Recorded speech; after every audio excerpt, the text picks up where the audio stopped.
In this video, we'll show you how to replace a first-generation NOWA valve actuator with a second-generation actuator.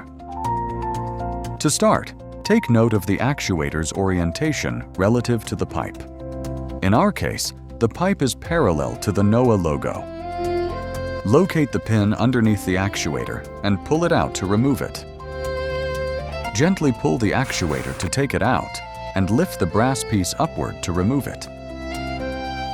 Remove the 3 screws, holding the mounting link using a Phillips screwdriver.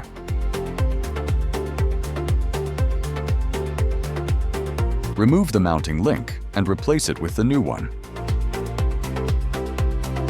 Reinsert the screws into the holes and tighten them with the screwdriver.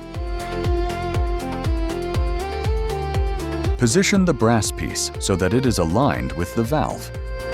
To align the valve motor with the brass piece, use the manual override knob by pulling and turning it until the red line is aligned with the mark on the brass piece.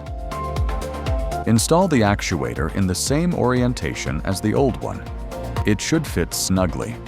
If it doesn't, use the manual override knob to make adjustments. Insert the pin to secure the actuator. Always confirm the actuator is firmly installed by gently tugging on it. It should not come off the valve body.